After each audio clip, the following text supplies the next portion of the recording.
Welcome to the Live Compelled podcast. This is Nate Ellerton, and I am recording live at this moment in my shop with a great friend, Johnathan Burroughs. We are starting right here after Easter, 12 interviews of 12 stories so you can hear and get an inside look into how somebody found Christ and is growing in Christ. And so I'm blessed today to have a great friend, Johnathan Burroughs. John, how you doing this morning? Good, you? What do you prefer? I call you John, Johnny, John? John boy. John boy. Okay. I'll probably call you Johnathan. I'm used to calling you Johnathan. So before we jump into your story, tell everybody who's listening about your family and what you do. And Well, I'm a nurse. I've been a nurse for about 20 years now. I also paint on the side. I've done that for about 30 years. I have my beautiful wife, Megan, it'll be 20 years this June 24th. Congrats. I have my daughter, oldest, Brooklyn. She is going to be 18 in June, and she graduates this year, and we've homeschooled her all the way through all that. I have a 15-year-old son, Jonah, and a 10-year-old daughter, Lydia. You got a great family. So you're not just a nurse, you're a very special nurse in my book. Tell us what you do there. I'm a hospice nurse. I've been doing that for about 14 years now, and I feel blessed to do that. It really opens my eyes up to how fleeting life can be, and how sometimes we take for granted the things that we have and the time that we have with the people we love. Yeah. So obviously as a pastor, but also just with my own parents, hospice has been there. Both my parents were where you work, and man, tell you what, you guys do it right. Thanks. It's been a great experience. Yeah.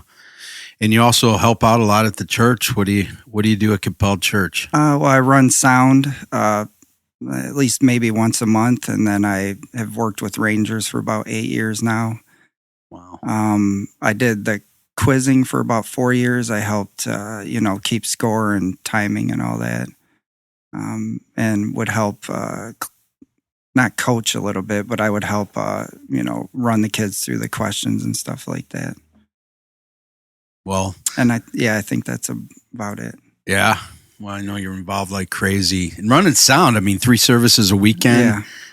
We got quite a technical soundboard. It always sounds great when you do it. Rick makes it easy. Yeah. Rick makes my job easy too. He's a blessing for everybody. Yeah. So again, the reason I invited you, John, was so we could hear your story. You had told me a little bit. We were standing out by the playground that day, and I just love hearing people's stories of how far the Lord's brought them, what God has done in your family, how somebody found Christ, who is instrumental, because I think we forget. We think it's all preachers and missionaries, but actually most people are not drawn to the Lord that way. They have a Christian friend or relative or somebody in their life. So when did you find Christ? Like, when did this transformation begin to happen in your life? Well, the ultimate transformation happened when me and Megan met. And, I always wanted to get married. And I knew that without Christ, that wasn't going to work. But he had to do a lot of work on me to bring me to a place to be a good husband and good father. We were partying and drinking at the time, and I knew that was something that we were going to have to cut out of our lives. Megan as well, she was partying pretty heavy, and she also quit that. But so did you know Christ? You're talking about after you married. You guys got married? No, when we started dating. You were dating. Yeah, but okay. I knew that, I know it sounds corny, but I knew that she was the one that I was going to marry when I first seen her. I know that sounds Where was that? Super cheesy. It was at a bar, ironically, at Beer Stube. You saw her and you're like, that's the one I'm marrying her. I did. I know it sounds cheesy. Hey, it's your story. I can't argue with that. That's awesome. So how long did you guys get married, or did you find Christ before you got married? Like we found Christ before we got married. So her sister or sister-in-law and her brother were going to North Point at the time, and they were hosting like Bible studies. Mm-hmm. So we started to go to that. We went over a marriage book during that study, and we started to go to North Point. Initially, we went to Cedar Creek, but we wanted more of a closer knit community. So we started going to North Point, and God just started working on us, showing us what we had to cut out of our life. So nobody told you, hey, if you want to be a Christian, you got to stop this and you got to stop that, kind of the Lord? No, to reveal that to you? No, I would think that, once with a true conversion, it's more you want to please God, not like he's just some overlord telling you what you can and can't do. It's more just you don't want to disappoint him because he's your father. Yeah. So did you have a time that was like you knew it was a transformation, like you got saved, you got born again, you had a prayer time, or was it kind of over a period of time you guys just made the decision, we're following Christ? Well, we made the decision pretty fast, but it took a long time for me to come to assurance because I did start out like I have to do this, I have to cut this out, and it's just I started to just question, am I really saved? Because you still struggle with stuff as a Christian, right? But then I don't know, it just felt like God said, why would you even care about this if you weren't, on the path of sanctification? Like you wouldn't care if you weren't a Christian, you wouldn't care about pleasing God or stopping certain things. So that kind of gave me some assurance. But I still work out my salvation with fear and trembling. I don't try to tempt God by doing stuff purposely. Yeah. So what was some of the early things when you guys came to faith that the Lord really moved deeply in your heart? I think the first thing was to cut out the partying and drinking, obviously. Okay. Yeah. Smoking, that took us a long time to give up, but it was more just superficial stuff, like stuff we were doing physically. Mm-hmm. And then he started to work on, my heart, like, why don't get angry? Why are you, don't go into self-pity? And because I went through a period of depression in our marriage and it almost destroyed it. So, self-pity is very ugly and it leads to depression. And when you come to the end of that, you just realize that you're concerned about yourself, not the people around you. Mm-hmm. But it's hard to get out of. It's not, Megan used to just be like, you got a good life, everything's going good. Just, come out of that. But it's not, that's not the way depression works. Yeah. Right. And I figured things out. Like I know that in the winter, I start to feel more melancholy. So I, try to focus on like playing my guitar or, watching stuff that I enjoy, stuff to kind of brings life. Yeah. I usually try to get out of Michigan for a week. Go somewhere where the sun is at. Yeah, my goal's always been to go to Florida, but we've never made it. The 1 year we did have enough money saved up, our van broke down and we didn't end up going. Stinks. So, yeah. So when you guys got saved, how long after the time you got married and saved did you have your first child? It was pretty quick. We got married. Maybe she got pregnant maybe 6 months to a year after that. Yep. And she told me, so at the time I was playing on the worship team at North Point, and she told me right before I had to go up and play. So that's all. Oh, by the way, that's all I could think about while I was up there playing. Wow. Yeah. So, and then, that was hard because our daughter was born with bladder exstrophy. I don't know if you know what that is. It's basically her bladder didn't close inside of her body. Okay. So we had to go from Flower to Toledo Hospital and then from Toledo to U of M all within like 2 days. Wow. And then she was at U of M for maybe 3-4 weeks, and then she got a yeast infection. So she was in traction too. So they had to break her pelvic bone, put all that back in. So she was in traction for 2 weeks, which is they just wrap her legs up and she can't move them. They're like kind of stuck in the air on a pulley system as a newborn. Yeah. Oh my goodness. So actually, that the way that we leaned on God throughout that whole situation, my sister said was an aid to helping her come to Christ, to see the peace that we had about it on the outside. Mm-hmm. I was just trying to stay strong so that Megan wouldn't, crumble, because it was really hard for your first kid to be like that. But yeah, so we didn't even hold her for like a month after she was born. We couldn't hold her. Wow. Yeah. So, but she's had 5 or 6 major surgeries, and she's doing good now. You wouldn't even know anything like that happened. So some people have a tragedy like that when they're new Christians, and then they say, well, if God loved me, why would this happen? Or if God's good, why am I suffering? But it made your faith stronger. You guys Yeah, how did that happen? I mean, I always think of the verse that, was it Peter? I'm going to butcher this, but he always says, where else are we going to go? Right. Who else are we going to go to? When you're suffering, I mean, what else am I going to lean on? Right. I've seen people lean on drugs. That doesn't work. Yeah. Seen people lean on gambling or sexual being sexually active, and that doesn't help them. Nothing has ever helped me have peace besides God. I love that Jesus. verse of Peter too. Yeah. Where else could I go? I've come to know and believe that you have the words of eternal life. There's nowhere else. Oh, that's a good word, Jonathan. Wow. Well, you guys have raised your kids. You got an incredible family. You've raised them probably different than you were raised. Completely different than I was raised. When we were younger, we went to church a lot. I said, my dad actually said that when I was like 6 or 7, a pastor is what I was going to be. But, life happened, and I started hanging out with people who weren't in love with God.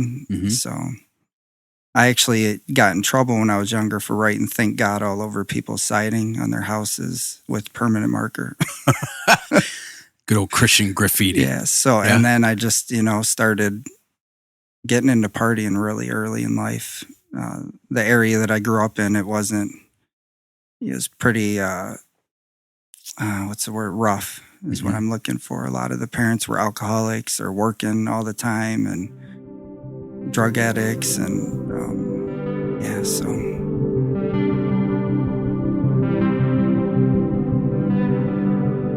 Well, you guys, I've watched you for 8 years. I've watched your kids, watched you grow up a little bit. You guys are around, you're present. You're not just involved in the church. You were involved in the ministries that your children were in. Correct. Megan has been, before she even attended our church, she was serving on Wednesday nights and helping our kids' ministries. And talk to me a little bit about just being a godly Christian dad. I know there's no perfect dads. But you guys seem to be doing things really well. What's it like being a Christian dad? If there are dads out there listening, what could you say to encourage them? Well, I would say the first thing that I think of is to try to not be selfish, to think more about your kids and their future than your desires. I also believe early on when my kids were younger, I always believe that kids aren't going to do what you say; they're going to do what you do. So if you can't emulate a Christian lifestyle, you can raise your. Say that again. Kids aren't going to. If you can't emulate being a Christian father or a Christian in general, you can raise your kids Christian, but that doesn't mean they're going to do what you say. So they're going to do what they see, not what you tell them. So they're going to do it, not what you say, but what they see you do. You have to emulate how you want them to be, not just tell them how to be. Mm-hmm. Yeah. Hopefully, that's the goal. I don't, Right. That's not a guarantee. Right. So, Jonathan, tell me, you guys are serving the Lord. You're active in your church. You guys are a blessing. You're raising your kids. You got a Christian family. It's not always easy. What has the Lord taught you through the difficult times? Does something come right to mind? It's a family just wanting to serve God, wanting to please the Lord, loving the Lord. Where are the challenges, and how did you guys get through them? Because it's difficult. I would say getting caught up in your emotions can be kind of difficult if you're, frustrated with work or other situations. It's hard not to bring that home. other people in our lives who, can bring stress to our lives just because of their living situations. And I don't want to go into detail about that, but that's something we're dealing with right now. I guess just trying to focus on what God would want you to do instead of what you'd want to do. I don't know if that's specific enough, but what are some things in your faith right now, Johnathan, about the Lord that you love about Jesus? I love his immutability, is that he doesn't change. So I know that, what he told me 20 years ago is what he's still telling me today. He doesn't change. Word. I love that he can put you through a struggle purposely to bring strength to you, not to break you, but to actually make you stronger, which is the opposite of what the enemy would want to happen. And just his faithfulness, and that even in our humanness, that he can still break through that and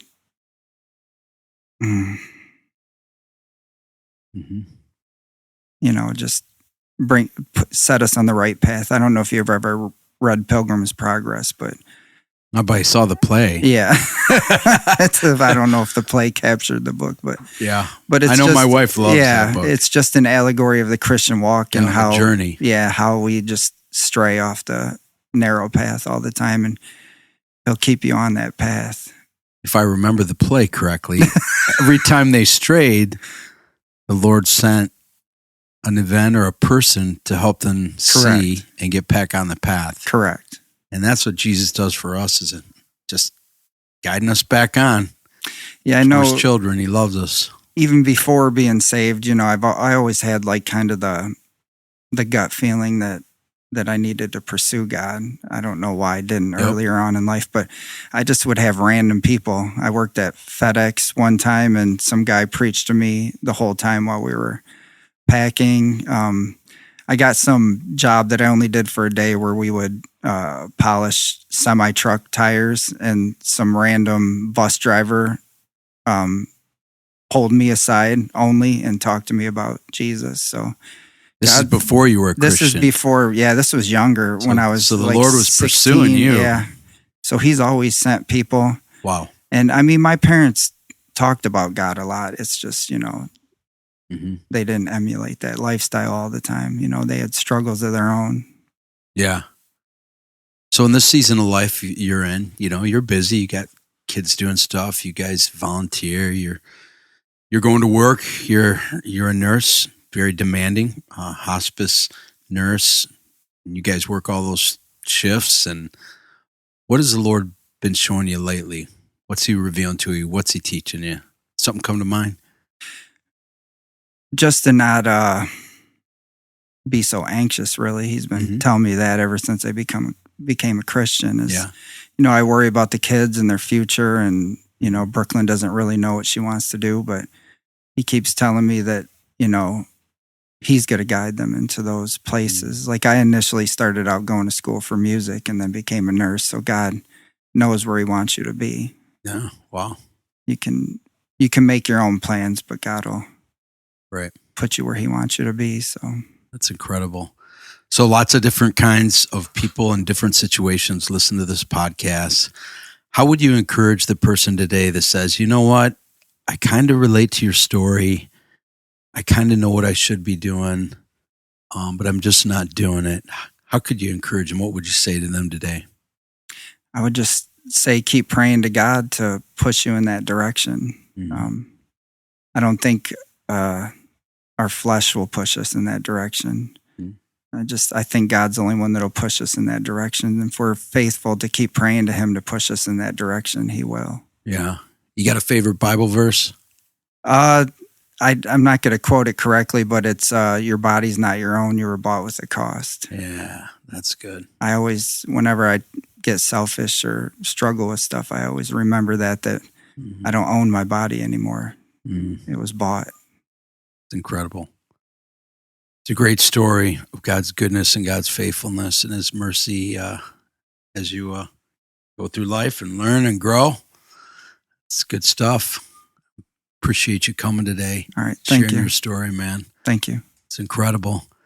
So Jonathan's story is a lot like a lot of people's stories, the story of God's mercy and grace, how he, what were you doing? Polishing tires? Yeah, it was weird. It Sounds was like a terrible job. It was just, I just needed money for the day.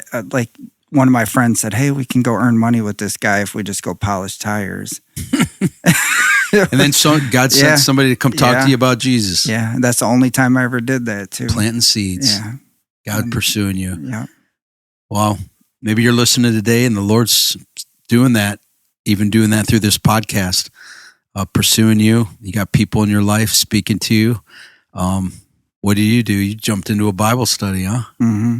God began to just draw you closer and closer. And he's not done drawing us. No. We're still growing, aren't we, Jonathan? Well, congratulations on 20 years of marriage. Oh, thanks. That's incredible. What a great example to your kids of marriage. And I'm proud to be your friend. Thank you. And your pastor. Why don't you share this podcast with somebody? Maybe there's somebody you know. You can push that little arrow thing, send it right to their messages. You can text it to them and subscribe to Live Compelled. We're going to have 11 more stories, and I'm excited for each and every one. I believe God is going to use each story that we have to encourage you and to bless you and to bless others. So share it, subscribe, and man, thanks. Keep living compelled by the love of God. Thanks, Jonathan. Thank you.